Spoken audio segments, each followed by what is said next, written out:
மருந்து குழம்பு செய்ய போகிறேங்க. வாங்க எப்படி செய்யலான்னு பார்க்கலாம்.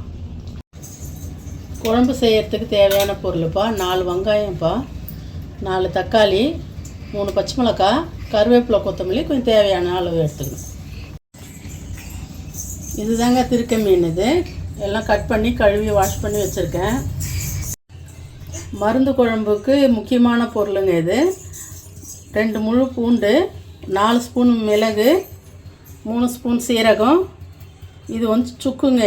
இதுதான் ரொம்ப முக்கியமான பொருளுங்க. 50 கிராம் புளிங்க இந்த குழம்புக்கு தேவையானது, ஊற வச்சு வச்சுருக்கேன். இப்போ சுக்கு, மிளகு, சீரகம் எல்லாம் போட்டு அரைச்சிட்டேங்க. இது மாதிரி நைஸாக அரைச்சிடணும்.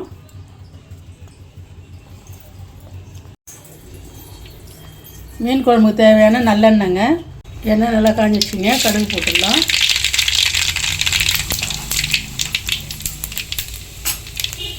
வெந்தயம் கொஞ்சம் போட்டுடலாங்க. வெங்காயம் போட்டுடலாங்க.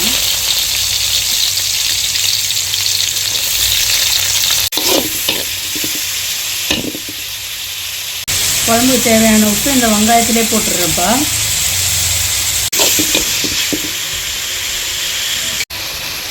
கருவேப்பிலை, பச்சை மிளகாய் போட்டுடுறேன்ப்பா. தக்காளி போட்டுடலாங்க.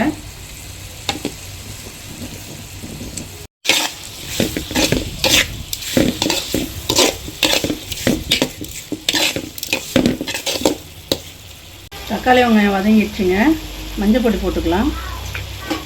நம்ம அரைச்ச பேஸ்ட்டை சேர்த்துடலாங்க. வீட்டு மிளகாத்தூளுங்க 4 ஸ்பூன் போடுறேன். நான் 10 பேருக்கு தேவையான குழம்பு வைக்கிறேனுங்க நான்.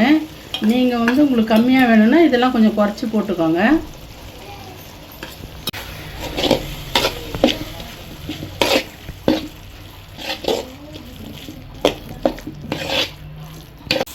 கரைச்சி வச்சுருந்த புளியை இதில் சேர்த்துடலாங்க.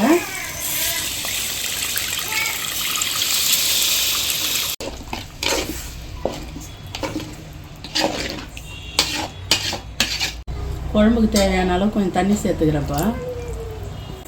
குழம்பு கொதிக்க ஆரம்பிச்சிருச்சுங்க. ஒரு 10 நிமிஷம் கொதிக்கிட்டோம். நல்லா குழம்பு நல்லா கொதிச்சிடுச்சுங்க. மீனை போட்டுடலாம். இப்போது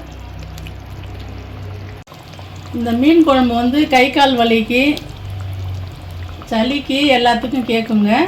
நல்லது. இது சாப்பிட்டா குழந்தை பிறந்தவங்கலாம் சாப்பிட்லாம். நல்லது உடம்புக்கு. நீங்களும் செஞ்சு பாருங்கள். மீன் குழம்பு நல்லா வந்திருக்கு. மீன் நல்லா வெந்துடுச்சுங்க. ஒரு 5 நிமிஷம் வெந்தால் போதும். நம்ம மீன் போட்டு 5 நிமிஷம் ஆயிடுச்சு. இந்த அளவுக்கு வெந்திருக்கு. கொத்தமல்லி தூவி நம்ம அடுப்பு ஆஃப் பண்ணிடலாம். குழம்பு இது சூப்பராக இருக்குங்க. இன்னும் மிளகோட காரம் வேணும்னா நம்ம இன்னும் மிளகாத்தூள் 1 ஸ்பூன் கம்மி பண்ணிட்டு கூட மிளகு சேர்த்துக்கலாம்.